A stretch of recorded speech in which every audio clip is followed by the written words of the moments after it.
The thing that is different in the public response now is that you are affecting my children, and now parents are actually paying attention. Trust me, I care about my child's health and well-being much more than any of you.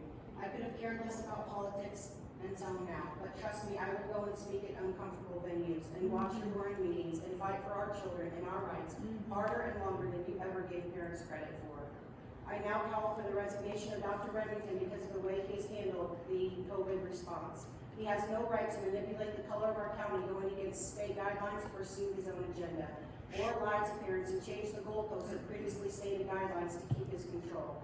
I am not anti-science or anti-doctor. I am just against this one. There are at least 2 other local doctors that are willing and qualified to take over with accredited qualifications of science as doctors that disagree with Remington.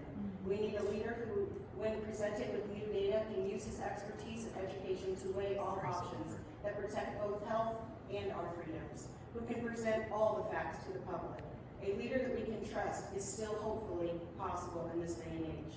There is a local doctor that publicly wrote his opinion of Remington's way of handling COVID in a letter to the editor on Dean-Free. His educated opinion was also with a respected and accredited doctorate degree.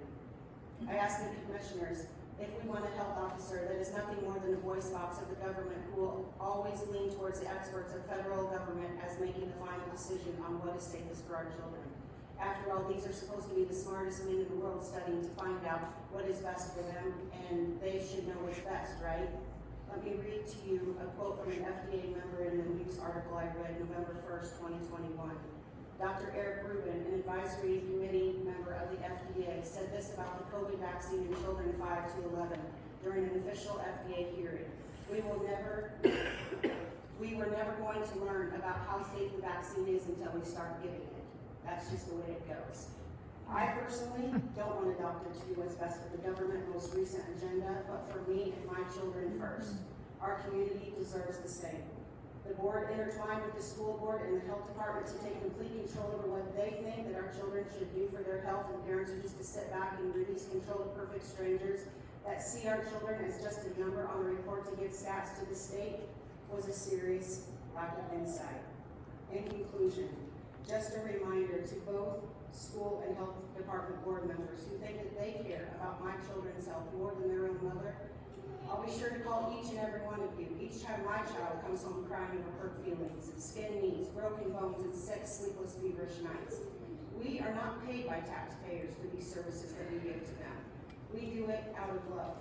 It is because of this unquestioned love for my children and this community that I am here speaking with you all here today. I'm asking my commissioners, please, continue in keeping Warsaw the community that I love and am so proud of, and please consider other doctors that I know are here in this community that are willing and respect science, respect parents, and learn from the continuing facts that are being presented. Work with us. We are all in this together. News media is beginning to classify parents that have been silent up until very recently and are seeing how government and local officials have been taking control of our children and our liberties, and who are now very much awake and fighting as the Momma and Papa Bear movement. The entitlement of the school board and arrogant, unchecked power of our health officer, Dr. Remington, has made me stand up for my child, for my community, and for my nation. Trust me, board members, you just vote this bear.